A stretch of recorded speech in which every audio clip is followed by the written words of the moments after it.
think we're going. I think it's live. You guys let me know if you can hear me okay. Make sure I'm coming through loud and clear, and we'll get going on this.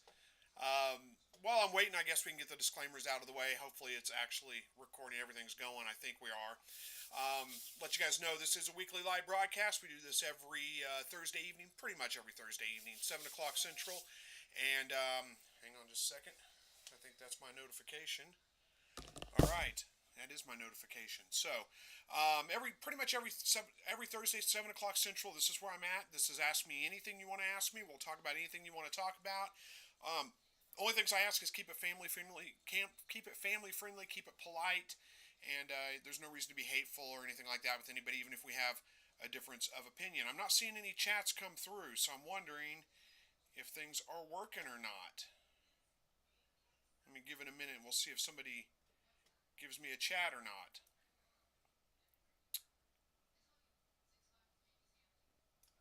Nothing's happening. Hey, all right. Hopefully you guys can hear me. I got a hello there from Andy Rabbit, and she says, "Let's hit the like button." I'm still waiting on some responses. Hey, Tammy Ross, good to see you. Nobody has responded to say you can hear me, so I don't know if we're actually going. It's really quiet, huh? Okay, I need to turn the volume up then. All right, how's that? Is that better? Hopefully that is.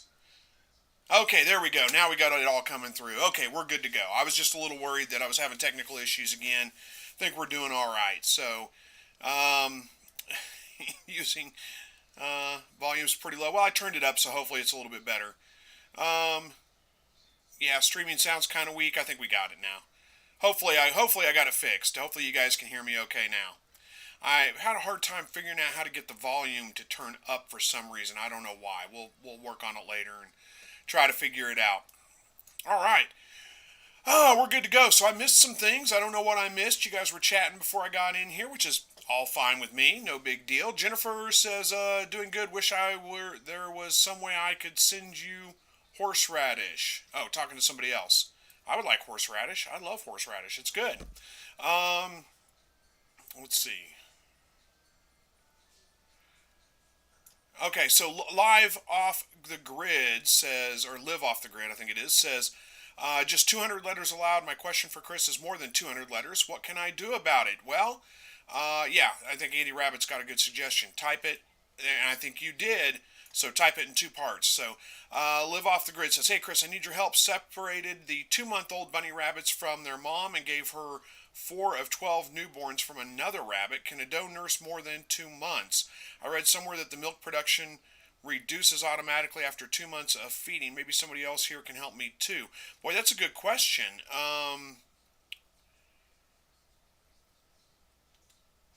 I'm seeing what other people say. I honestly have never tried that, so honestly, I don't know for sure. I would say, yeah, they probably could. As long as they got, babies nursing, they should continue to produce milk, but I'm not 100% sure on that. So let's see what other people say. You said they're very small. That's why I wonder. Okay. Andy Rabbit says she's fostered a mom with babies that old before. Oh, no, says I've never done it. And then Andy Rabbit says if she's feeding them, they're gaining weight, I guess it can work. I have put a freshborn with a doe that had babies 2 weeks old before the mom died giving birth. Okay, I don't know. We'll see if somebody else comes up with an answer to that one. My guess would be yeah, it should work. I would think that as long as she's got babies still nursing, she's going to continue to produce milk. But again, I don't honestly know because I've never tried it. So I'd never even thought about it, honestly. We'll see what happens, see what other people can answer. I wish I had a better answer for you, a definitive one, but that's a new one. You got me stumped. David said, trying to mate my rabbit, but she growls and bites at him and being aggressive. Would she be pregnant? Well, if she hasn't, I mean, not necessarily. I mean, it could be if she's been bred, or if you've tried to breed her before and you had successful fall-offs, then yeah, she's probably pregnant. If you haven't tried to breed her before, she may just be grumpy if she's a first-time doe. I've got a rabbit right now that I tried to breed, one of my does. One of my does just won't lift for the buck. I mean, I've been trying for a month and a half. She won't lift for that buck for anything. I'm waiting, hopefully, when the daylight gets a little bit longer, she'll go ahead and do that. The other one just came of age, put her in with the buck, and she was growling and grunting, and she didn't bite, but she did growl and grunt quite a bit. Definitely stressed her out. She was not ready for breeding. So that may be all it is. I don't know if this is a new rabbit or not, but if you've had her in with a buck before, there's a good chance she's pregnant already. Otherwise, she may just be a little bit grumpy, be not in the mood right now, and you may just have to try again later. Live Off the Grid says, one of mine's the same kind. She hates him with a passion. I always have to do the car trick. Yeah. David said, I've heard of the car trick, never tried it. Said this year, and Live Off Grid said this year, or Live Off Grid, I keep saying that wrong, says this year I lost again 4 weeks just for waiting if she is pregnant. Then I did the car trick and got her pregnant. If she does not lift her upper butt, she will not receive. And then David says, thanks, try tomorrow. Yeah, so the car trick is basically put her in a pet carrier, throw her in the car, drive her around the block a couple times, or drive somewhere with her or whatever, bring her back, put her in with the buck. That's basically it. I don't know why that works, but people swear that it does, and there's enough people saying that it has worked for them. There's got to be something to it.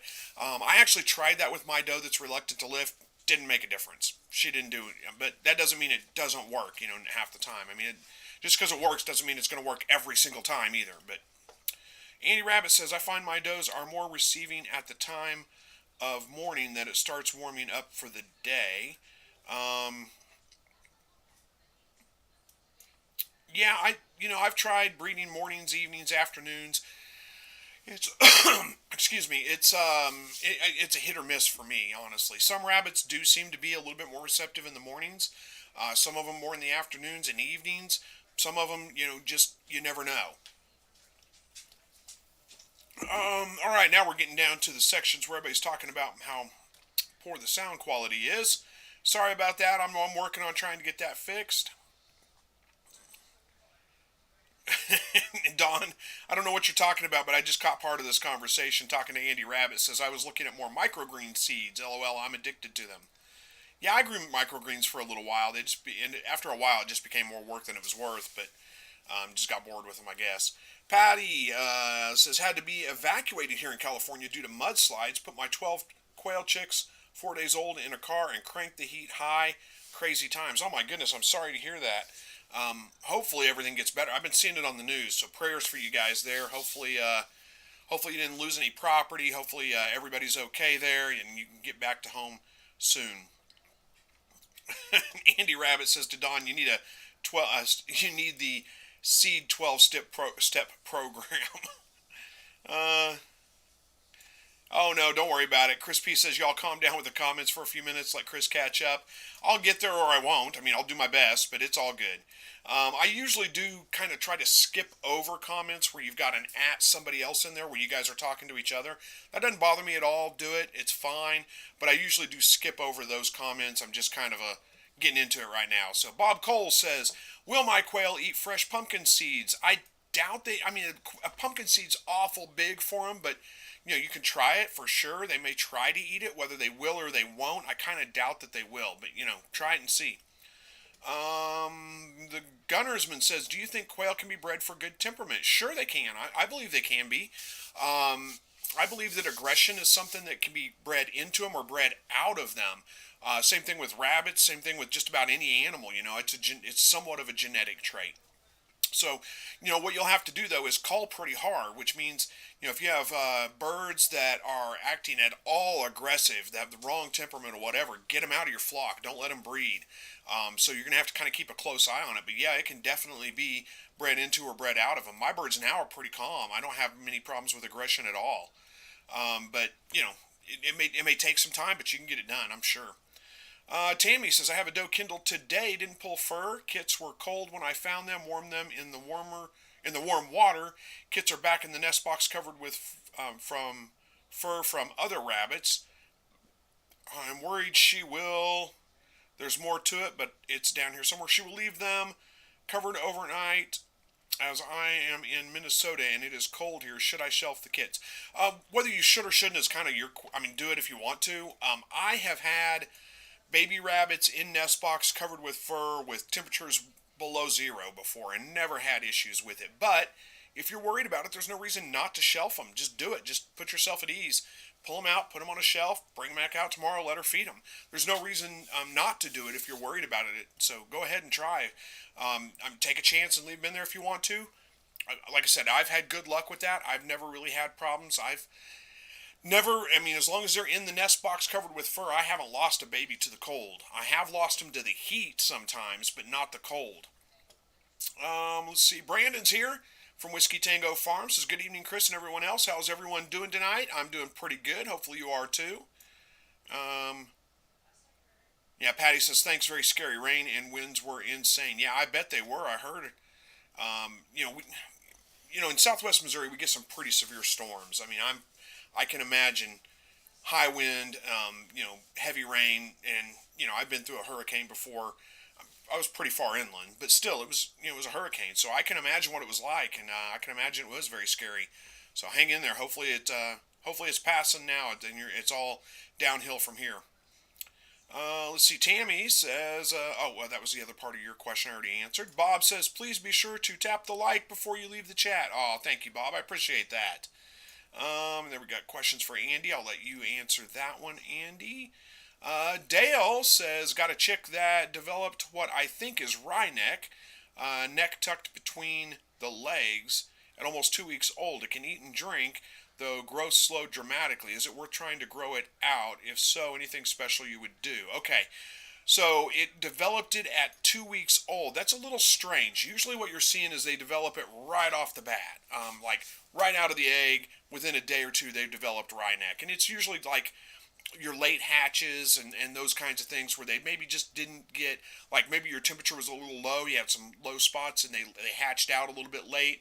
And it seems like those birds that do hatch out a little bit later are much more prone to things like splayed legs and wry neck and all that kind of stuff, which I think is probably a developmental issue. It could be a vitamin deficiency. I believe thiamine thiamine and vitamin E, I believe, are the two that would affect things like wry neck. So you could try to give it some vitamin supplements with high in vitamin E and thiamine. Double check that, Google it, make sure that I'm right on that one. But I believe those are the two that you would be looking for. See if that helps. If it was me, honestly, I wouldn't put a lot of effort into it because I do believe a lot of those issues are genetic, and I don't want to breed that into other birds. Now, if you're just growing it out for a meat, then who cares? Let it grow out for meat.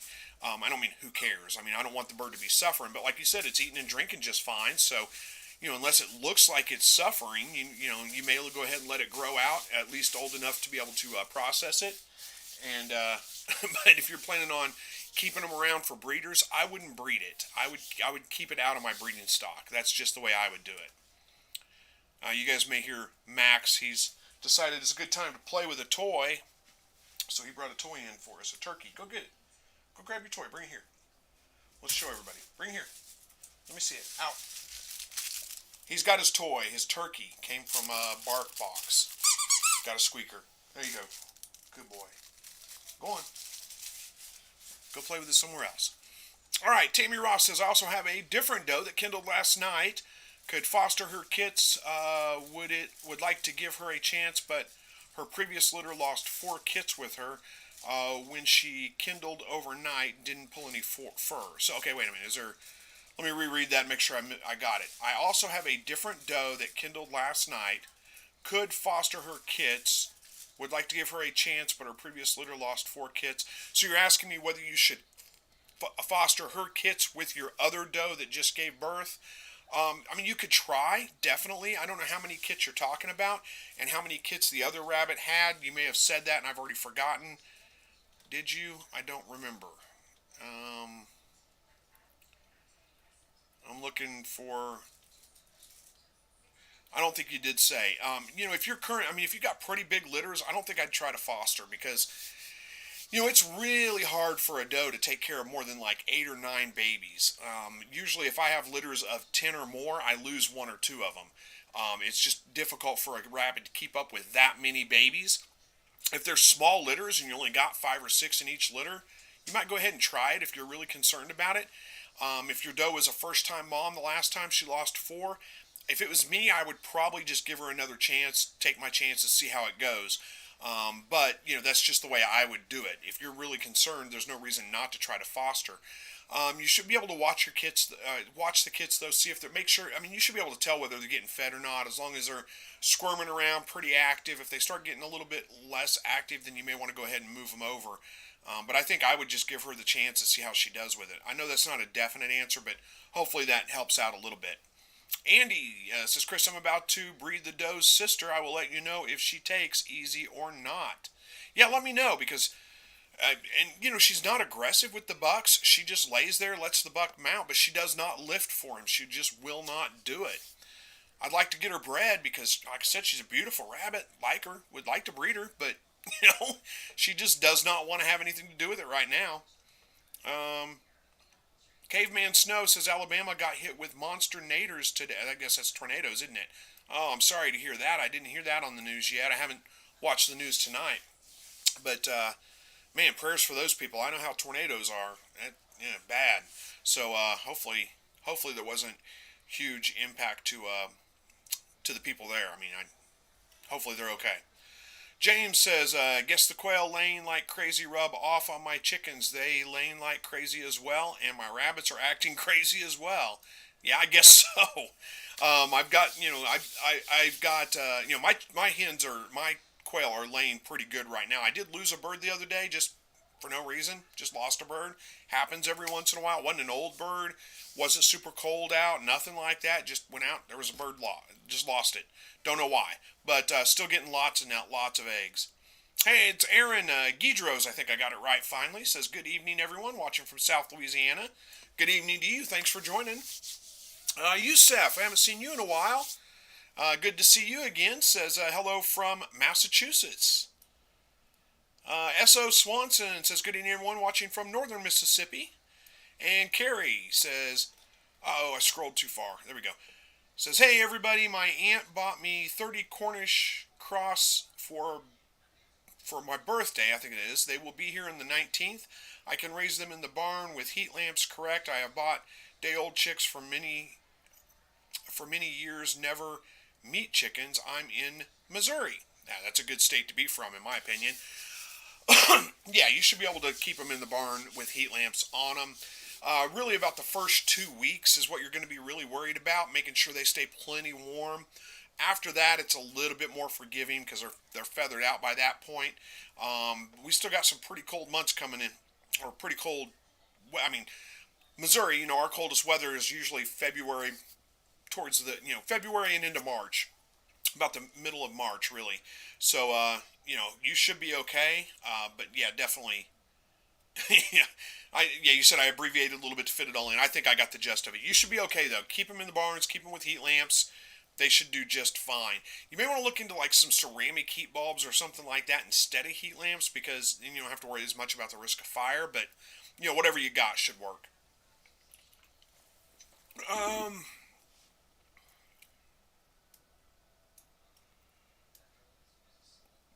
Where are we at here? James says, yes, you're correct, Carrie. Heat lamps does wonders for the chicks. Make sure it is not too close to them. Good advice. Aaron says, Steve, I'm putting my first batch of candy in the freeze dryer. Okay. I don't have a freeze dryer, so I can't relate to that.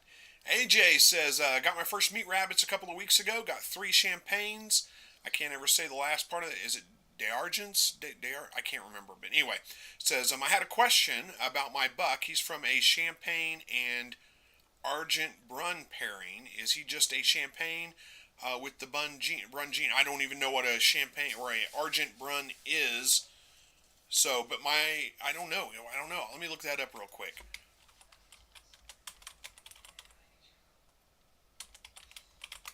What is that? The Argent Brun rabbit breed appeared in the 1800s in France. French. Looks a lot like a Champagne to me. Yeah, I think it's a type. So, I really don't know. I'm not that familiar with that breed where the distinction is to where it would be considered a champagne or not a champagne or how that works. But my guess would be, and maybe if Kristen from Whiskey Tango Farms is on, or Brandon may be able to answer that one for you. They're a little bit more genetic experts than I am on that, but my guess would be that it is a champagne. I mean, it's a mix. It's a mix. It's not going to be a purebred champagne because that is a different breed, I think. But they seem very similar. Just a quick glance at them. I just don't know the details. I'd have to look into it a little bit. James says, but make sure it closes enough to put. Oh, talking about the heat lamps. Make sure it's close enough to put out some straw or hay for them. Um, Make sure it's close enough. Make sure your heat lamp is close enough to where it stays warm enough. Put out some straw, something for them to nestle into to keep warm, and they should do fine. That's what he's saying, I think. Let's see. Jesse Mills, good to see ya. Says you squeaked the toys and all my dogs started. Although a dog stared at the phone. I didn't even think about that. Sorry. That's kind of funny. Del Choo Choo from Florida. Good to see ya. Carrie says, do I need to be cutting off a scent gland on my male rabbits, or do you cut away male sex organs as well? Well, you're talking about when you're processing them, I guess. I don't. I mean, yeah, you remove the organs, of course, but not. I don't know that there's. I mean, I'm sure there's scent glands, but I've never had any issues with that. Cut them off at the ankles anyway, so no problems. But I'm assuming you're talking about when you're processing them. That's the only thing I can think of. There's not really a big scent gland I have to, you have to worry about there. Um, Yeah, Brandon is asking me, have you thought about adding light to the rabbits? Oh yeah, for sure. I have thought about it. I don't have a light to throw on them right now. I need to get one. I've just been there's so much going on right now. I just haven't had a chance to really put too much into it other than try to get them bred. Did get a good scratch right there in a very inconvenient spot. You probably can't see it, but it's right there on the edge of that, right there in the crease of my hand. That's a really inconvenient spot to get a rabbit scratch you, but they did. They got me good. Anyway, he says it's recommended for rabbits to have 14 hours a day of light and increased production. Absolutely does. Says there was a study on it. Kristen posted a link about it on our Facebook page. I missed that link, but yeah, I knew that already actually. And I've been trying to shoot video about getting her bred, and of course, I've not had any luck. And I've talked about adding light. I just don't have any. I don't have an easy way to put light on the hutch. I could get another solar light, I guess. Stick that on there and see if that does the trick. But who knows? Uh, Chris says I just felt a real strong wind blowing in to the front that's coming. Yeah, it got cold here. It was like 60 degrees yesterday. It was snowing this morning. I mean, we didn't get like big accumulation because it was so warm yesterday, but it got pretty chilly. Del Chuchu says, any plans regarding keeping cavies? No, probably not. I actually kind of looked into them a little bit, but decided it probably wasn't something I wanted to do. S.O. Swanson, though, says Verna's doing that with the cavies. However, she's sick and not here this evening. Oh, I was wondering where she was. Prayers for her to get better soon. But yeah, she does raise cavies, so there would be good questions for him. Sam says, I'm going to get quail once this winter is over. Do you have an advice on where to acquire some birds in southwest Missouri? Well, I'm in southwest Missouri. I could help you out a little bit if you're close to Joplin. Otherwise, I don't know if you're experienced with, if you're looking for buying birds or buying eggs. If you're looking for buying eggs, you're probably better off buying from like My Shire or Brandon at Whiskey Tango Farms or somebody like that will ship you a bunch of eggs and then you can incubate them out. If you're not experienced with incubating and you just want to buy live birds, let me know. I don't have any to sell right now, but I'll be hatching some out, early spring. And if you're close to Joplin, we can work something out. Other than that, I don't know of any other sources right offhand.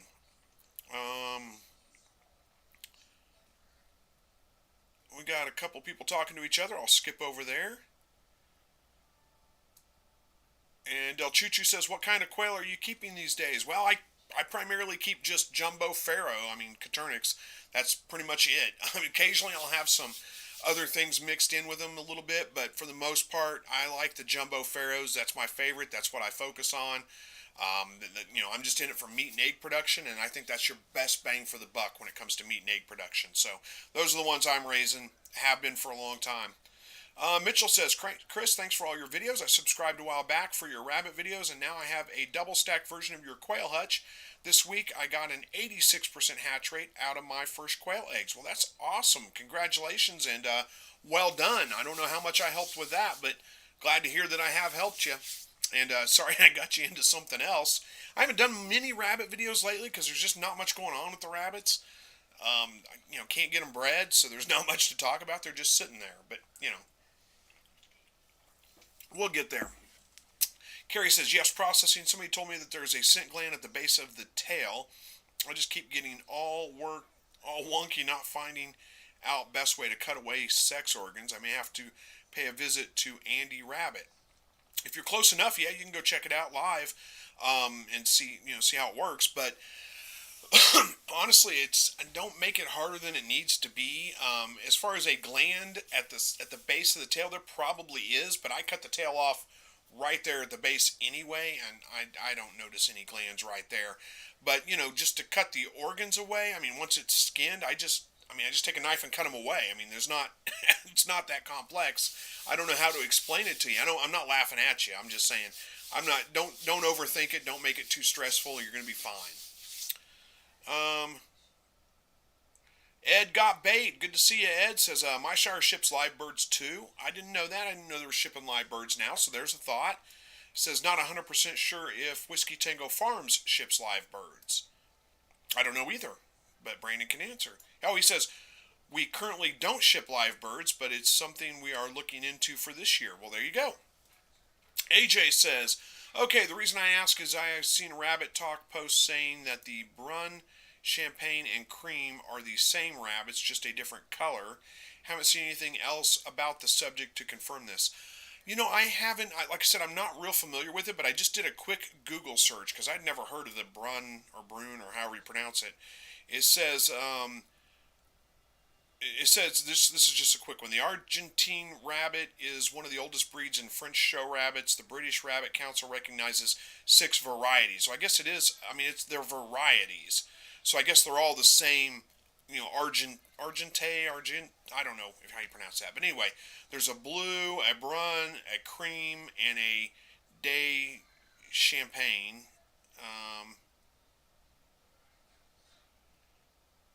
And then there's another couple of them. So I guess they are separate varieties. I don't know if that would be different breeds. I don't know, honestly. That's a good question.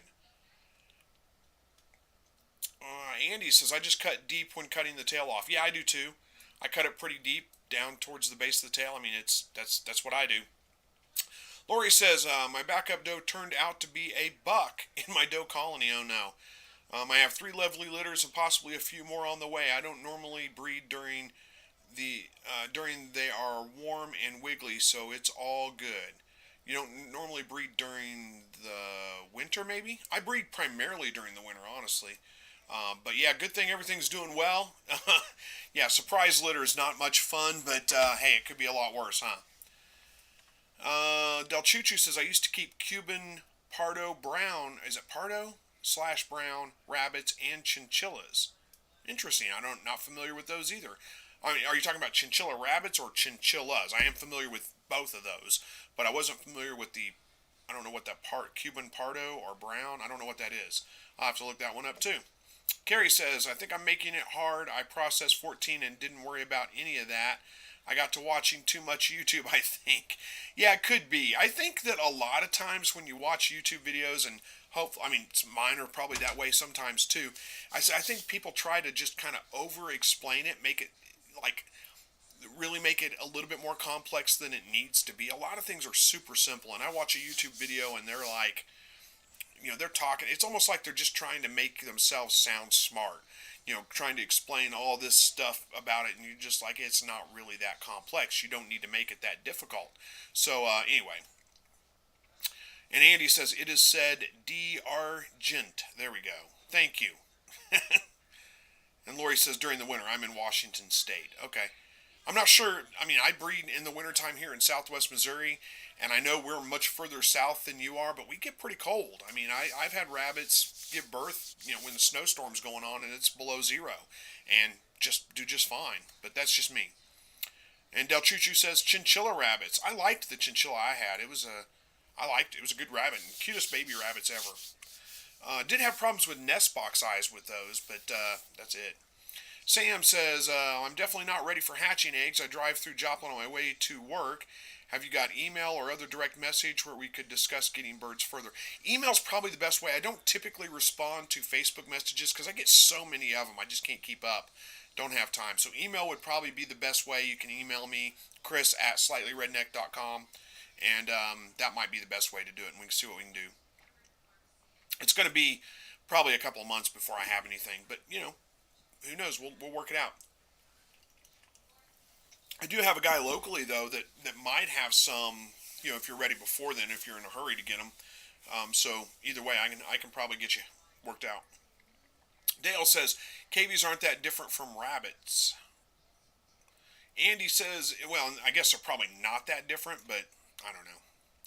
They're much smaller, so that's just my thought.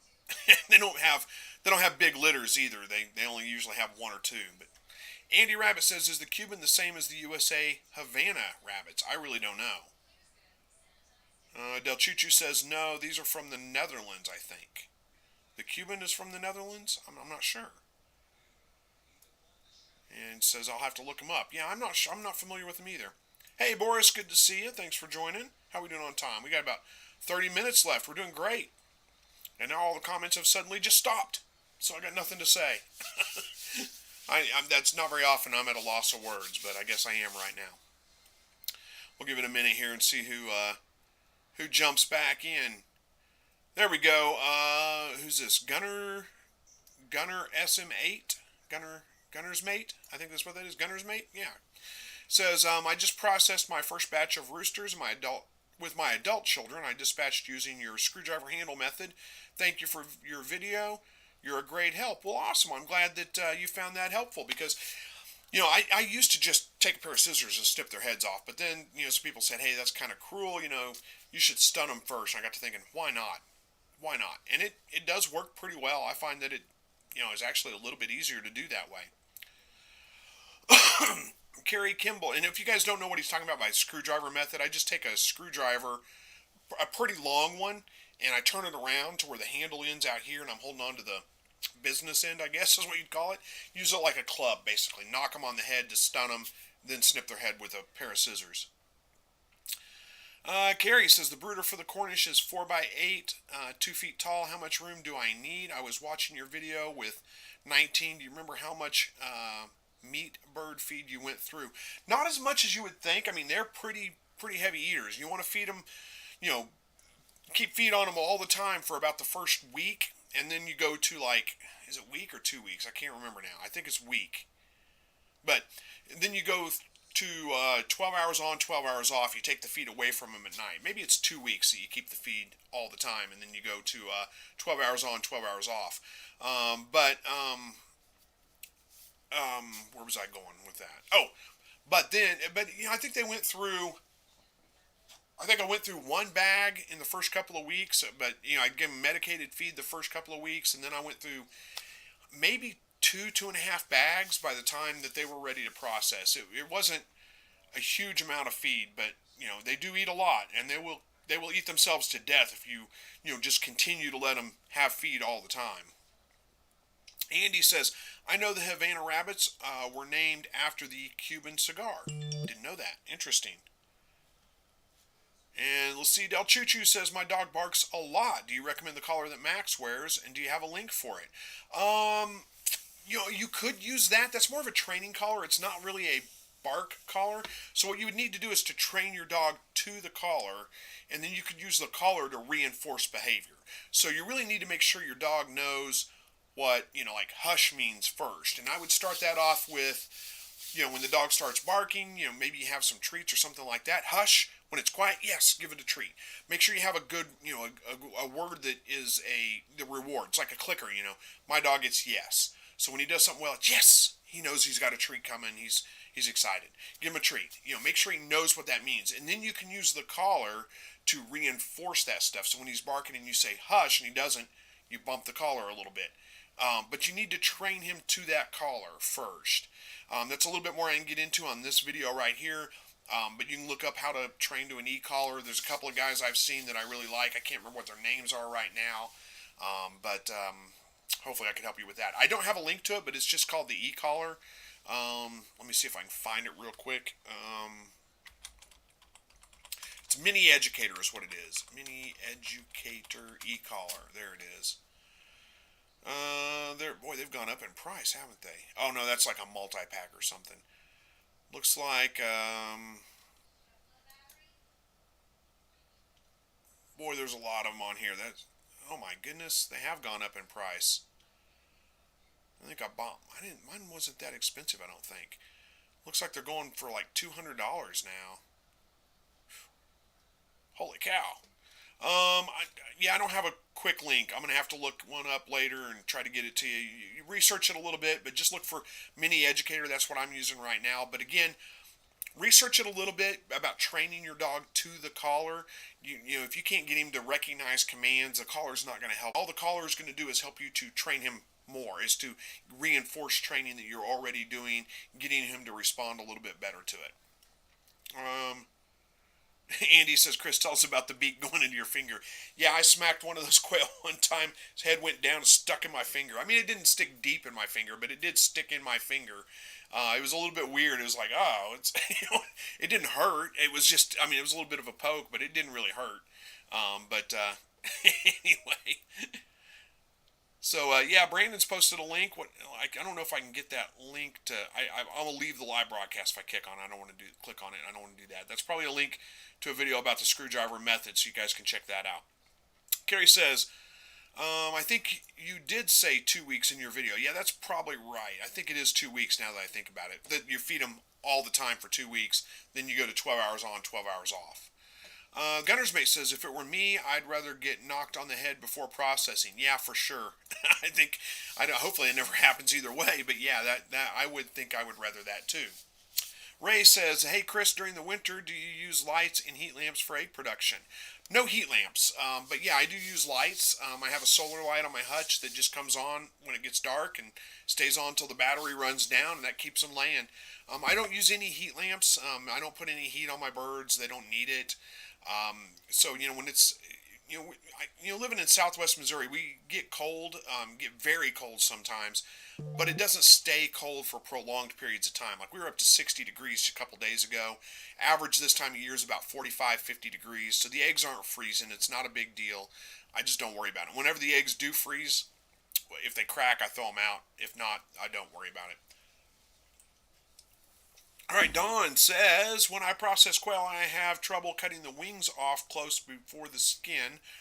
I turn them breast side up and the wings close. Any tricks? Yeah, I think it's just a matter. Let's see, I'm thinking about this. When I process, no, I usually do. Usually what I've done is, I knock them on the back of the head, snip their head off, hold them in the bucket for just a second till I kind of, not very long, and then I have their bellies on my hand. Let me hold my hand up. Their bellies on my hand, kind of neck here. I usually take my thumb and push their wing up and just right up against their body with that scissors and snip it off. I don't have too many problems getting it real close to the body, but so I don't know if I need good tricks. But I do from the back side of the bird, not the belly side of the bird. So that may be something you want to try. See if that works a little bit better for you. Usually they're still kind of twitching whenever I do that, so I'm holding them pretty tight. I've got them just kind of pinned with my fingers to keep the wings from flopping all over the place whenever I do it.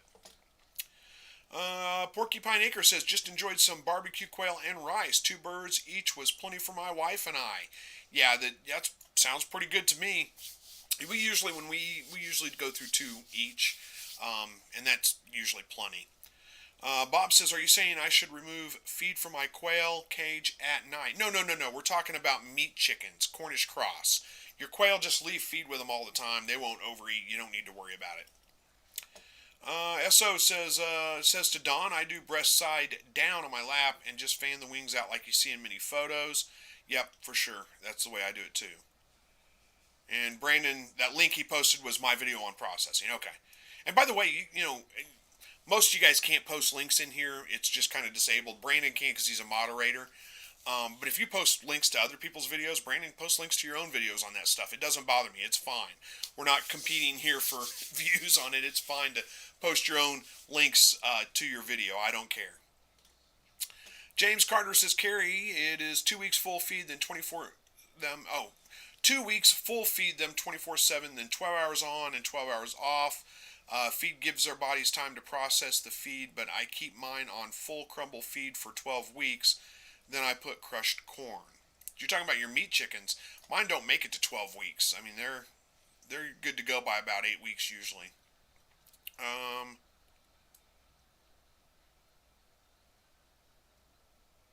Carrie says, thank you, everyone, and thank you, Chris. I'm excited. Well, good. And you're absolutely welcome. And Dawn says, I'll try that for sure, talking about holding them breast side down. Give it a try. Hopefully that helps out. Let's see. Katrina says, hello, everyone from Gilroy, California. I totally forgot it was Thursday. I have some quail ready to sell someone I sold to before... Wait. I have to get some quail ready to sell. Someone I sold to before sun left the door open to the aviary, and some of them left. Oh, no. Hopefully you're making it through the floods okay. I know it's pretty crazy there, but, yeah, could be worse, I guess. You're doing okay selling some quail, so. Johnny says, Chris, I watched one of your videos that you had a bunch of quail in one of your cages. What is the ratio of female to male? Currently, I have 5 female to 1 male. I have 2 cages. That's a good ratio. Yeah, 1 to 5, 1 to 4 or 5, somewhere right around in there is good. Now, when I have a whole bunch of them together, it sounds like you've got them probably separated down into breeding groups. I would do 1 rooster for 5 hens. That's a great ratio. When I have them in big groups, like say 20 hens or something like that, I'll do 1 to 4 and then maybe throw in 1 extra rooster just to have an extra one in case something happens. But, 1 to 5 is a good ratio. 1 to 6 isn't bad. If you go much above that, you start running into fertility issues. If you go much below 4, you're going to start running into issues with aggression because your roosters are going to be overbreeding your hens. So it sounds like you're right on track. Johnny says, expecting more hatching quail in a couple of days. Well, good luck with your hatch. I hope that goes well.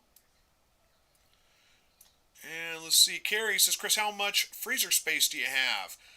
Did you put all 19 in the freezer at once? I did.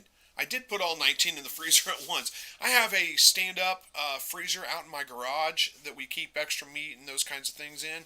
And, yeah, it filled up the freezer quite a bit, but it was fine. We actually still have 1 or 2 left. We haven't eaten quite all of them yet. And that wasn't this last year, it was the year before. And we still got some in the freezer. Not much.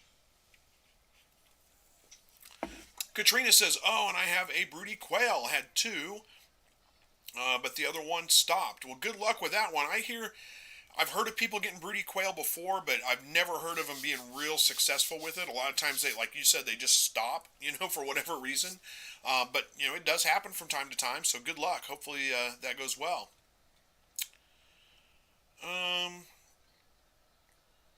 So Swanson says, maybe you'll find them when you make the garden video, hint, hint. Oh, I think she's not talking about her birds losing her birds. Our customer lost their birds, so she's going to sell them more, I think is what she's saying. Yeah, there it is right there. Oh, I didn't lose any. Someone else lost them. I'm selling them more to replace them. Okay, that makes sense. James says, no, I'm talking about the chick I hatched out and used for meat have Rhode Island Reds and Baird Brock, New Hampshire, and Concomoran hens. Okay. Says, no, I'm talking about the chick I hatched out and used for meat. I'm lost.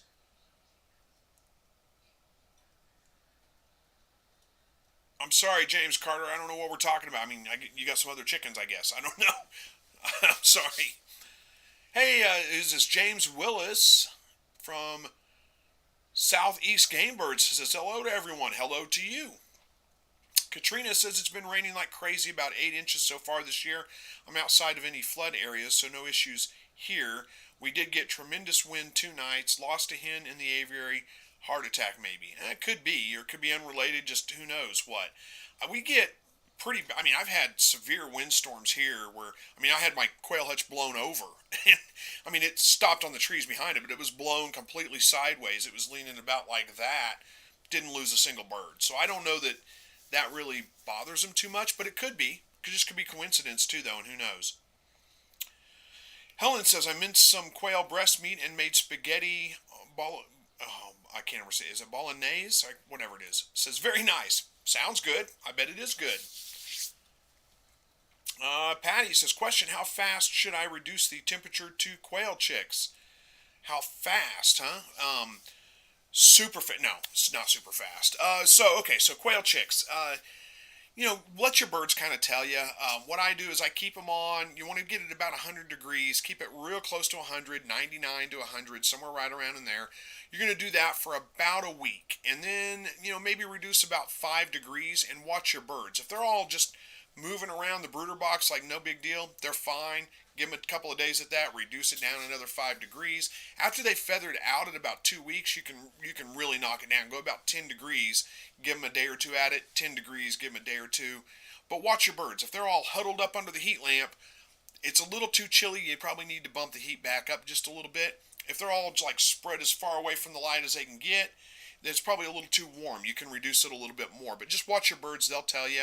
So usually when I don't hatch in the wintertime, but when I do hatch in the spring and in the summer, the nights are not getting down below, say, 60 degrees. The days are getting up in the 70s or so. I'm getting them off the heat lamp by about 2 weeks. At the end of 2 weeks, they're probably off the heat lamp and just dealing with the ambient temperature. So the first week is primarily 100 degrees, and then towards the end of that first week, I start bumping it down. Like I said, 5 degrees, give them a day maybe, another 5 degrees, give them a day maybe, and watch how they're doing, and then I start dropping it even more pretty quickly. Katrina says, I had one hatch out one time, but this girl, it's her 4th time being broody. She hasn't hatched any yet, but I'll let her try. Yeah, there's no reason not to. It'd be interesting if she did, wouldn't it? Dawn says, are older quail harder to skin, or is it winter feathers that make them tougher to skin? That's a good question. Katrina says, harder to pluck, not necessarily harder to skin. Yeah, every once in a while I get a bird that's just difficult to skin for whatever reason, but I haven't noticed any difference between summer, winter, any of that kind of stuff, or older, age, any of those things. None of that stuff seems to matter. It just seems to be like every once in a while there's a bird with much tougher skin than the rest. Don't know why. James says, yes, I have many different hens, 6 different breeds. Interesting. Andy says, I was waiting your broody hen videos today. Oh, watching, I think it is, your broody hen videos today, Katrina. Katrina says, we had tornado threat 1, whatever that means. It was a lot of wind. Tornado threat 1. I don't know what that means either. And living in southwest Missouri, we are incredibly familiar with tornadoes, but I have never heard of tornado threat 1. It's either tornado watch or tornado warning. Watch means, it's just like storm watch or storm warning. Watch means conditions are favorable, it could happen. A warning means there is a tornado, or at least rotation. You should take cover, and then sometimes they form and sometimes they don't. Let's see, Carrie says, what do you all think when you don't have enough nest boxes to go around for all your does? I had a doe have a litter of 9 on the wire and lost them. Someone mentioned I need to be using the same box. She had 10 at the time before and used the box. So, what do you do when you don't have enough nest boxes to go around? I have plenty. I don't know. I don't have that issue because I have a nest box for every doe. And it's not necessarily the same box every time. I just use whichever one I have. But I have enough nest boxes that if both my does were pregnant at the same time, I'd have plenty. So I don't have that issue. As far as them being born on the wire, that's usually more of an issue with first-time does. But sometimes you have rabbits that just prefer to have them born on the wire. Or sometimes every once in a while they're a great mom and then they just have a weird off litter for whatever reason. If you can catch it, and I usually try to watch them pretty close to the day they're due, and go out and make sure they're having their babies in the nest box. And if they're not, pick them up, put them in there as soon as I can, because they'll do fine as long as you do that. And you don't have to worry about the mother abandoning them or anything like that. She'll do fine with them. But it's unfortunate. Sometimes you're going to lose a litter. I don't know if there's anything that you can do, or to change that. Um,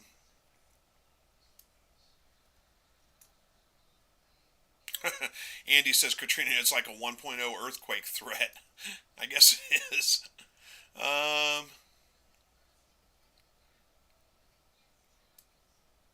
James says, Carrie, I have 16 hens in one pen with one rooster. I have 8 different nesting boxes, but they all use 4 boxes. I think you're talking about your laying hens right now, chickens, right?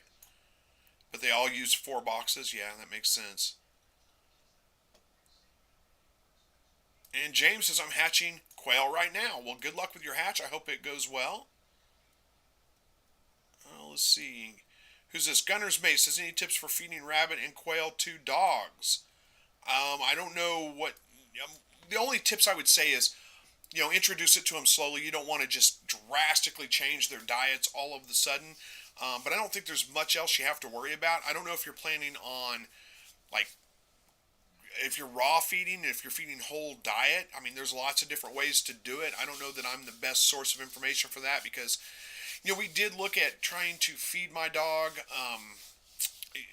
off, not, get him off commercial dog food and start feeding him like homemade dog food.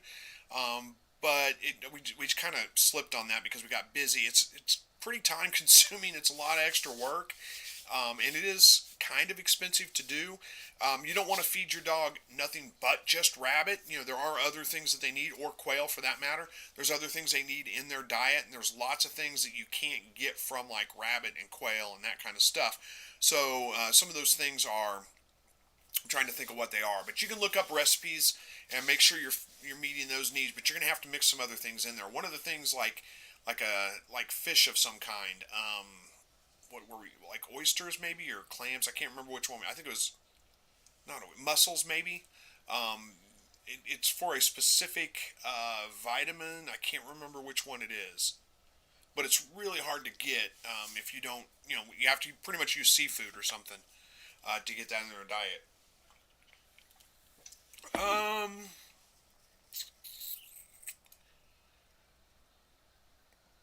James Willis says going to have a little over 500 this weekend. Wow, that's a lot. Well, good luck. I hope they all hatch.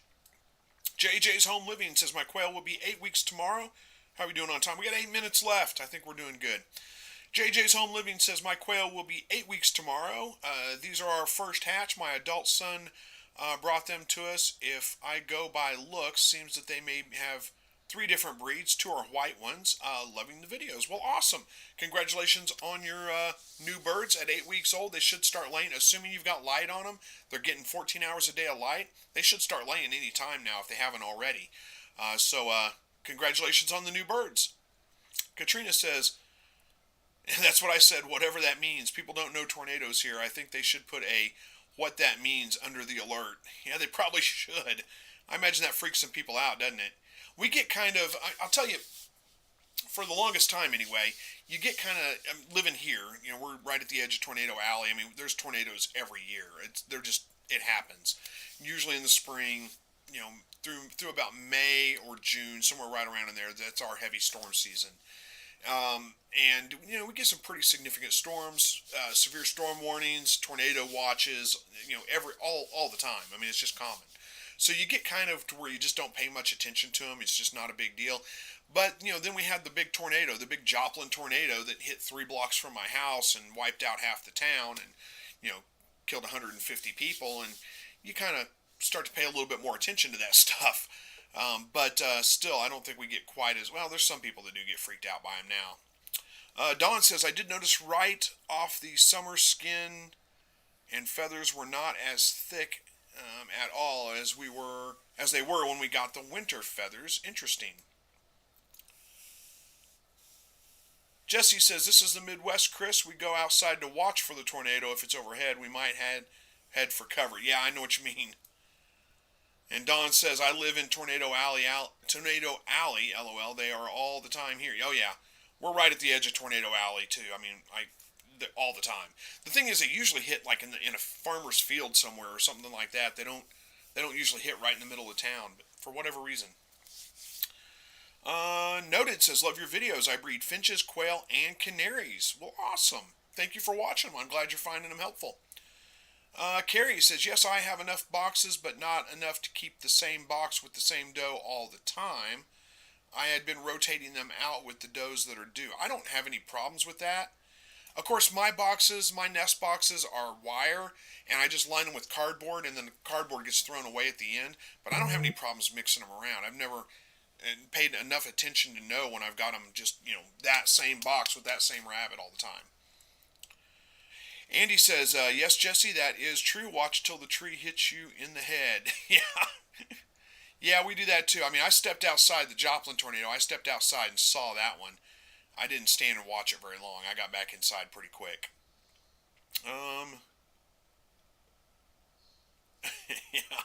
Yeah. Don says, Jesse Mills right. I was on the porch on the phone and looked right up into one going over, and it touched down 4 miles down the street. Yeah. And S.O. Swanson said to Jesse, if you don't watch, you don't know which way it's going. I guess you're right. Okay, I'm going to skip over some of these people talking to each other, let you guys have that conversation. We'll go on to some others. Andy says, we have a tree spine that came right at us once. Oh, we had a tree spin and come right at us once. When it went back up spinning, it was crazy. We were on the porch, and the tree hit my hubby. Oh, my goodness. Hopefully he's okay. Well, I'm sure he's okay, or you wouldn't be telling the story right now, right? Katrina says, I would make more nest boxes. It's an easy fix. I had made one out of plywood pattern after one I already had. Yeah, you could do that for sure. I don't like wood nest boxes or wood cages or anything like that because it soaks up urine. It's very hard to clean. I'm not telling you not to use it. This is just me personally. So I use wire nest boxes that I just line with cardboard. I can just throw the cardboard away when I'm done. Carrie says, oh my gosh, I was working at Rolla Hospital when that hit you guys. Sent a lot of patients our way. Was your home spared? Oh, I forgot. You used the cardboard. I remember that now. Might try the iron in mine too. Yeah, my home was spared. It was 3 blocks away where it really hit down. And really, 3 blocks away was total devastation. But my house, I lost like 2 shingles. That was it. It was fine. It didn't hurt my house at all. I got lucky. Let's see. James says I breed Bob Whites and Coturnics. Nice. Andy says I don't blame you. I would have went back in too. Yeah, it was. That was a big tornado though. That wasn't like your run of the mill. This thing was a quarter-mile wide at least. It was huge, and yeah, it wasn't. I wasn't going to stand out there and watch it very long. Andy says yes, he's okay, or maybe that's what's wrong with him. Maybe. Oh, that's funny. How are we doing on time? We got just a couple of minutes left. See if we can get a few more in here. JJ's Homestead says, do you recommend the feeding area and sandbox area be divided? No eggs yet. Boy, are they messy learning. I don't know that it really matters, honestly. I do keep mine separate. I keep my feed in one area and the sandbox in the other. I don't know why. I just do that.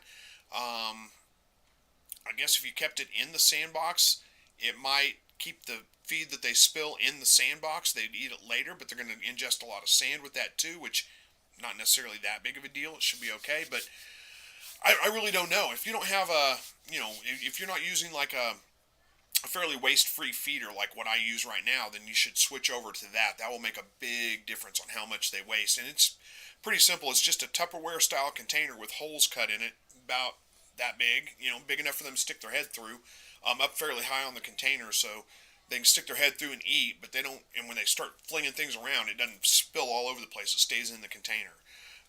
I've actually got to make a new one because the one I've got out there is finally starting to crumble and fall apart.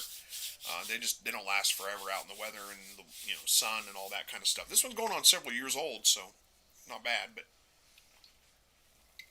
anyway, pretty easy to use, or pretty easy to make. I usually, if they're the cheap disposable plastic containers, I just use my pocket knife to cut the hole out. If they're a little bit harder plastic, I'll use a hole saw, run it in reverse, makes it a little bit easier to drill with, and real slow, so you don't split the plastic when you're drilling a hole in it. Alright, we got a lull in the comments. We only got like 1 minute. This is probably a good place to go ahead and stop the video, wrap this one up for this week.